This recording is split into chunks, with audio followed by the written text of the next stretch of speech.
This is TLV1.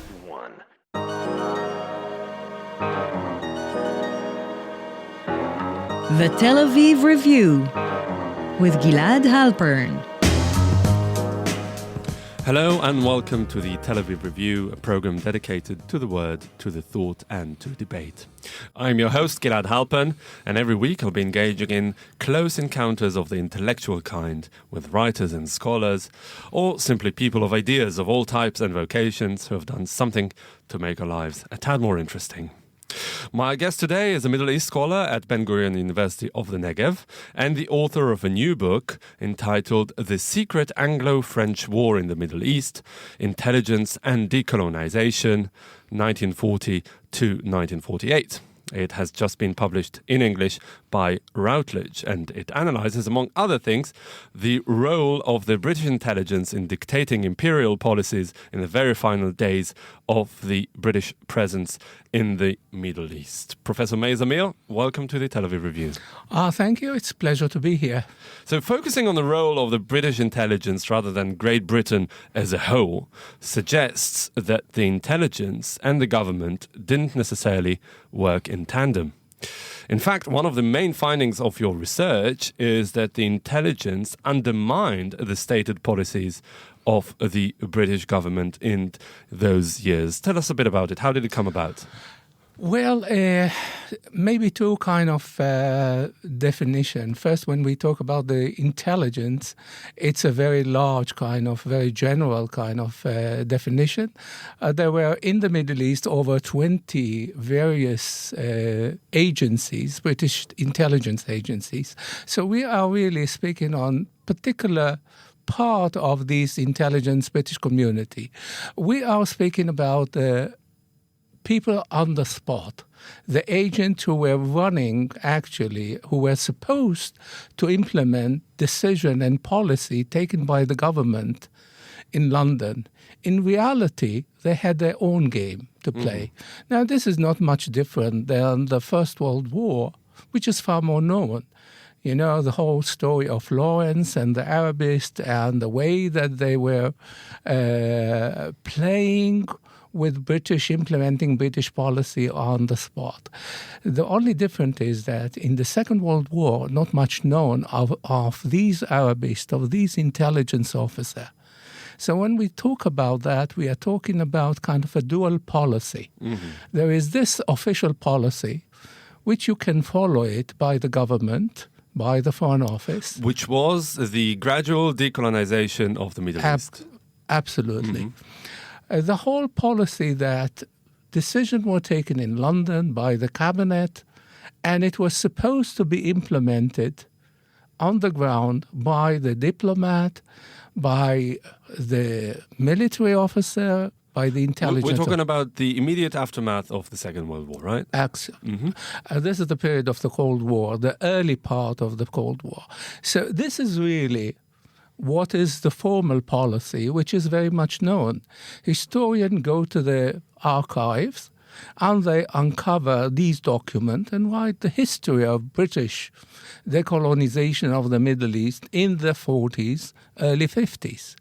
But on the same time, there was another policy, a policy that was implemented by what I called agent on the spot, agent in the field, which very often had their own agenda in trying to influence the policy of their government. And what was that? They just refused to see the end of British presence in the Middle East? They saw it as undermining British interests in the world? Look, first we have to make quite clear, diplomats and officials on the spot had the role to convince their government in certain policy.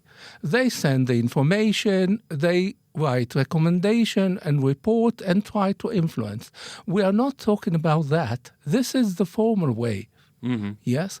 We are talking about something else, something that's much more I mean, that they played a proactive role in undoing the government policies? policy or running a policy that the government was not aware of it. Such as, so For you instance- focus, one of the actors in your book is Illtyd Clayton. Yes, a but British before we come to that, you have to understand something, that the general kind of background, we are speaking about the time where the Labour government was elected from 45 onwards. Most of these agents in the field, we are talking about these intelligence officers, some of these diplomats, distrust this government. Moreover, there was a notion that a third world war is very, very imminent against the Soviet Union. Exactly. So is this what really dictated their activism, saying that in a way, if Britain withdraws from the Middle East, the Soviet Union would fill the void? in a way, that was the idea. In a way, they were thinking about the late 30s when Britain was caught unprepared for war against Germany. And they were determined not to repeat this mistake again.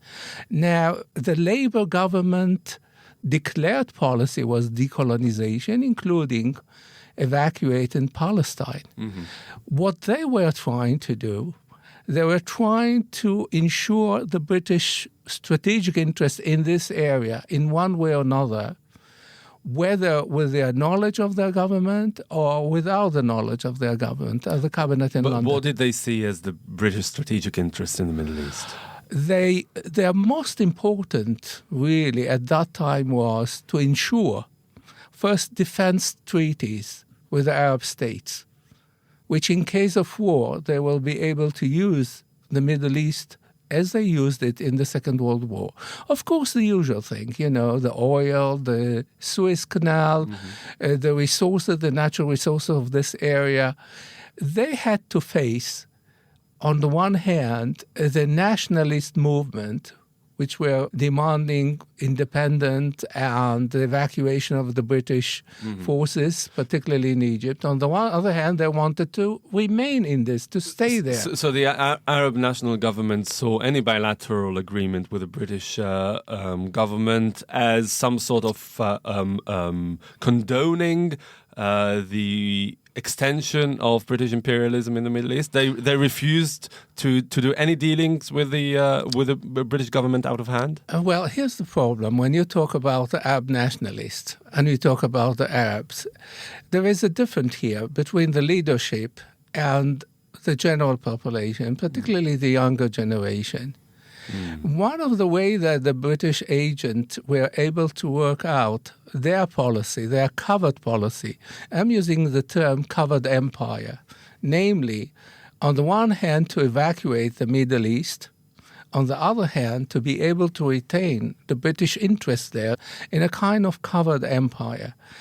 One of the ways that they were able to operate whereby enlisting political elite, and which I call agent of influence. So you find Arab nationalist leader, well known. Supposedly they were fighting the British. In reality, they were secretly collaborating with the British. For instance... Is the best known example King Abdullah of Jordan? No, the Hashemite is very known. They were pro-British. They collaborated with the British. Overtly. It wasn't, yes, it wasn't a double game. There is nothing new about that. This is, of course, very much known. But we are not talking about these leaders. But were the British trying to extend the Hashemite model to other countries in the Middle East? Yes. In a way, yes. But let me give you some kind of example. Of course, you are not maybe familiar with the name or listener, but people like the Lebanese Prime Minister, Riyad al-Sulh, a known nationalist who led Lebanon for independence from France, and he was very, very, very much involved in the war of 1948. Now, you find that he collaborated with the British intelligence. Or somebody like Jamil Mardam, who was the Syrian prime minister at that time. Again, you find evidence that he collaborated with the British intelligence, But that, and of so course, on was and so all forth. very secret because they feared the backlash from public opinion. Exactly. But here's really the most important discovery or the nuts of this book.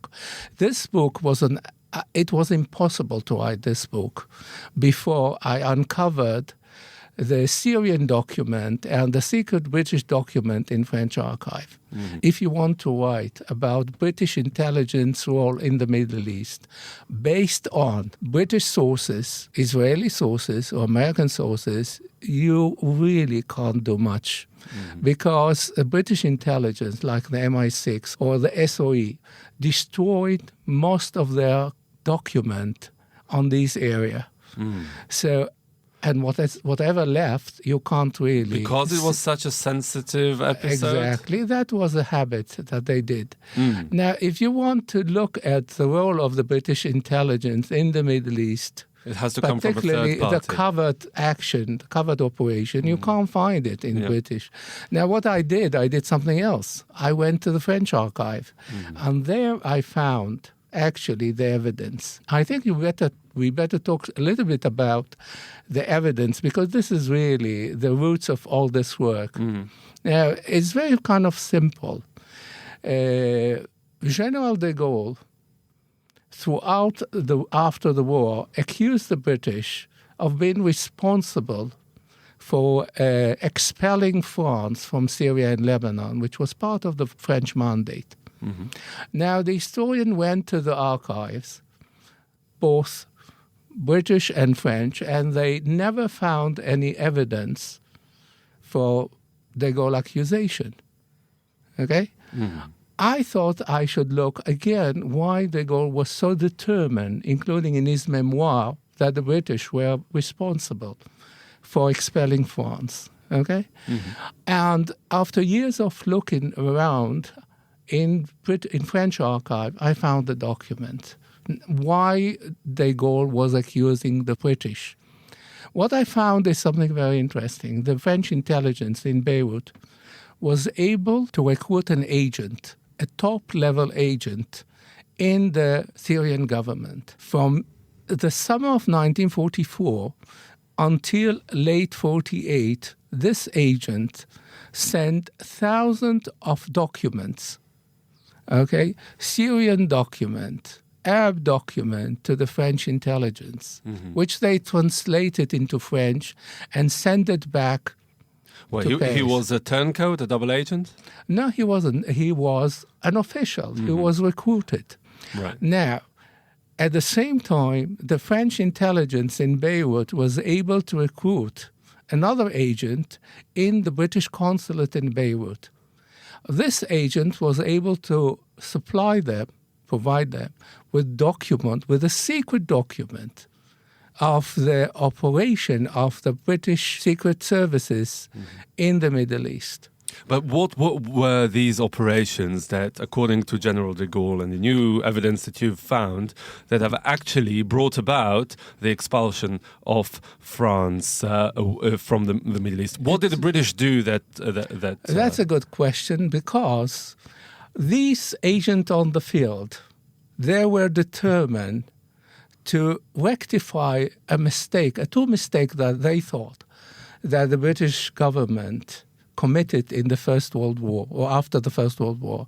These two mistakes were giving Syria and Lebanon to France, and secondly, undertaking to establish a Jewish state in Palestine.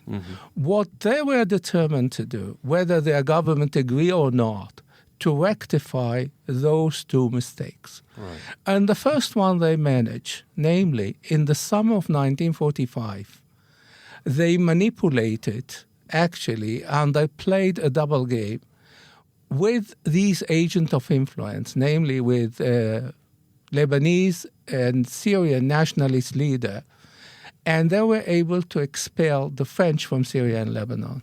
From their point of view, that was the first step to establish what they were thinking in terms of Greater Syria, namely, and this has something to do with the present situation. They were convinced that Iraq, which was established by the British after the First World War, is a very vulnerable state.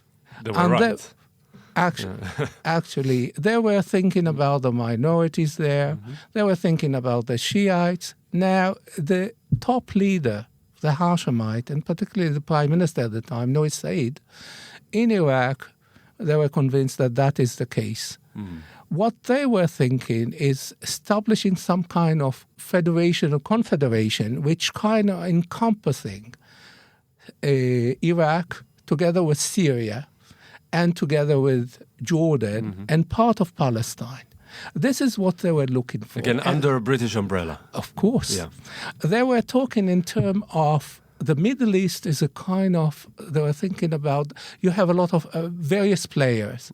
Think about orchestra. Okay, but this harmonic orchestra, you have all sort of leaders, all sort of division, a tribal rivalry. You have Ibn Saud in Saudi Arabia and King Farouk and the Hashemite, and then Syria and all that. And what they were thinking was to somehow, even as the process of decolonization was there, to try and organize the Middle East in a way that it will run according, let's say, a British partitura. And a huge thorn in their side on the way to implementing this grand plan was the existence of a Jewish state in Palestine. And also, as part of this conniving strategic planning, part of what the British intelligence did was to stoke active resistance in the Arab governments against the imminent establishment of a Jewish state in Palestine, with the vote in the UN on the partition plan, etc., in the mid to late 40s. Yes. Here again, there is the Syrian document allow us for the first time access to Arab document uncensored. And what you discover is something very interesting. The whole question of Palestine and Jewish state was not the most important question for the Arab leadership. I'm not talking about the Arab populace. Mm-hmm. For the Arab leadership, it was not the most important. Actually, we have the tendency to see ourselves always in the center of event, but we were not at that time. From the point of view of the British, the most important, really, issue was to ensure their defense treaty and their presence in the Arab states. In the Arab themselves, there was a division between the various Arab leaders and families, the monarch of Saudi Arabia, Egypt, and the Hashemite. The whole question of Palestine was part of that. It was not the most important issue. It was played as the most important issue, but it was a secondary. So why did the British intelligence officers, I mentioned Iltud Clayton earlier, he played an instrumental role in this. Why did they turn the British leaderships against Palestine if it wasn't an issue? Let's make it clear. All these people, including Bevin and others, didn't really Bevin, the foreign minister. Yes, didn't think that establishing Jewish states according to partition plan is a viable solution, or of its British interest. So they oppose it anyway. Mm-hmm. There was we don't have to think that the British were, very, very... But there's a difference between thinking it's not a viable solution to threatening British interests in the Middle East. What they were thinking is something else. They were thinking to use the Arab-Israeli conflict in order to achieve other more important goals, strategic goals from their point of view. We can now, with the help of the Syrian and British document, and with the help of the French intelligence report, who are following all this, we can actually establish the whole process of the British intelligence conspiracy from July 1947 until May 1948. But do you think that the British meddling was instrumental in driving the Arab leaderships into the state of Israel straight after its establishment in May 1948? Absolutely. if you read the Syrian document, if you read the correspondence between the Arab leaders, you find out that most of the Arab leaders were not willing to go to war in Palestine. Neither Farouk nor Ibn Saud, for instance. Even the Syrian leadership was very much, very careful. But what you find here is something more interesting, is how, in what I called covert political action, how these agents on the field, the British intelligence agents, how they were playing their game, how they were trying to provoke, on the one hand, the Arab leadership into war in Palestine, on the other hand, misleading their government or their cabinet of what they were doing. Yeah. Now we have to say something important about another part of this book, which is the secret collaboration between the French intelligence and Ben-Gurion. Now, if you try to find out why the British conspiracy didn't work out, it's because Ben-Gurion and some close associates, some close people who worked with him, were very much aware. And here's another discovery of that. So they knew that the British were working against them in real time. It is kind of important. If you interesting. If you read what Ben-Gurion was saying before the 48 war and after that, he repeatedly accused the British of provoking the Arab to invade the state of Israel. Now, as it happened with de Gaulle, historians went to the archive to find evidence to Ben-Gurion accusation, and of course they didn't find anything in British archives or others. So what kind of conclusion, when you can't find evidence, sometimes it's trying to go to psychological explanation. And here, as in the case of de Gaulle, they decided that, He had some unexplained hatred of the British. He was Anglophobic, just as de Gaulle. Now, when you start looking at the French material, you find something very interesting. Shortly after, the French agent the French intelligence in Beirut was able to play this major, breakthrough when they recruited these agents.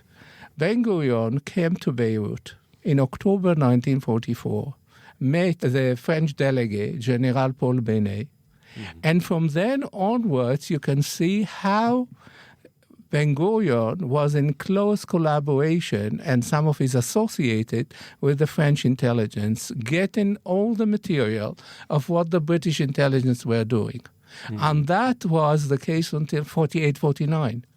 They were getting actually, the sense, the document, or whatever the British or the Arab leadership were doing.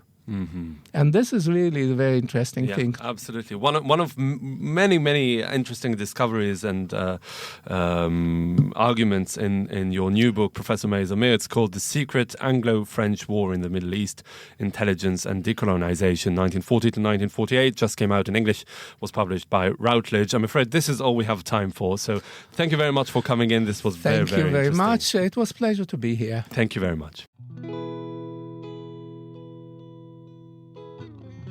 This brings us to the end of our show today. Thank you very much for listening. Also, big thanks to Alex Benish, the technical producer of this show. I'm Gilad Halpern, signing off here in Tel Aviv. Join us again next week for another edition of the Tel Aviv Review. And until then, goodbye and Shana Tova.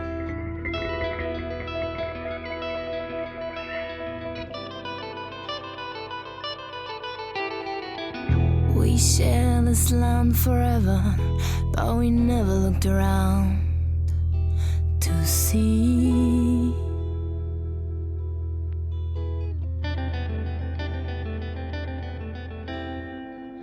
We coexist for years with desert people. We are trees.